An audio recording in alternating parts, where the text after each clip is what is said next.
Guys, তো দেখেন মাকই ক্ষেতের কি অবস্থা। মানে মাকই ক্ষেতের মধ্যে কি কমু আর ভাই, এত টাকা পয়সা খরচা করলাম মাকই ক্ষেতের মধ্যে, সার পানি কম দিলাম না। 20,000 টাকা 20-30 হাজারের মতন খরচা করে হেরে দুদুল মাকই ক্ষেতের স্বাস্থ্য না হয়। স্বাস্থ্য মানে কথা তো বাদই দিলাম ভাই, যেরকম তুফান বৃষ্টি ক্ষতি করে থাকে এবারকার মাকই ক্ষেতে একটা এক ধরনের হয়ে গেছে। তো সার পানি খুব দিছি, তাও কামও নাই।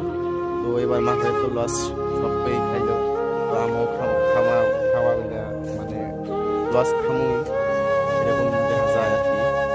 এখন আল্লাহ কি করে, উপর আল্লাহ কি করে খাওয়া জানা। তো যাই হোক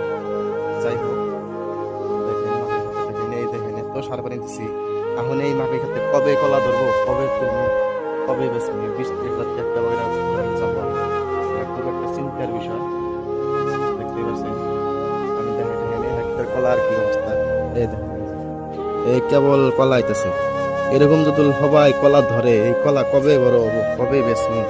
মানে কি এরকম পরিস্থিতি হয়েছে, মানে মাথায় তো কাম করেই না।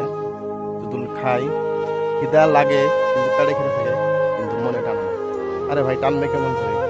দেখেন এরকম পরিস্থিতি, 20-30 হাজার টাকার দিন কাম করে খাওয়া মানুষ, হাজিরা করে খাওয়া মানুষ, এরকম করে টাকা পয়সা খাড়ায় যদি একটা খাতের পাশে লাগা, যদি এই খাত যদি ভালো না হয়, তাহলে কি মানুষের মনে শান্তি আসে? বলে শান্তি অবশ্যই আসবে না।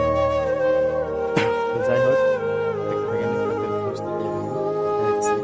তো দেখেন এটা মানে সব একটা মাকই গাছ এক ধরনের, দেখতেই আছেন আপনারা, দেখতে থাকেন। আর যদিও মাকই মাইসে তুলছে আকবর, কিন্তু ফুবানটা খুবই কষ্ট হইতেছে। মানে কষ্ট ওই তুফান বৃষ্টি, জায়গায় জায়গায় পানি হয়ে যাচ্ছে। আর যারা কষ্ট করে ফুবাইতেছে তারা কিন্তু দাম মতো বেচা হতেছে। এরকম কেন হয়? এরকম যে হইলো এবার, মানে কি কমু আর মাকে এবার খুবই বেশি লস খেতে হয়েছে। তো আমি তো মাকে তুলাইলাম না, এত টাকা হারাইছি। তো যাই হোক, ভিডিওটা এই পর্যন্ত, আজকের ব্লগটা। যদি ব্লগটা ভালো লাগে সবাই অল্প শেয়ার করবেন, আর বেশি বেশি করে লাইক করবেন, সাবস্ক্রাইব করবেন। তো আপনারা সাপোর্ট করলে আমরা নতুন নতুন ভিডিও বানাবার নিয়ে মনে টানে। তো আপনারা সাপোর্ট করবেন।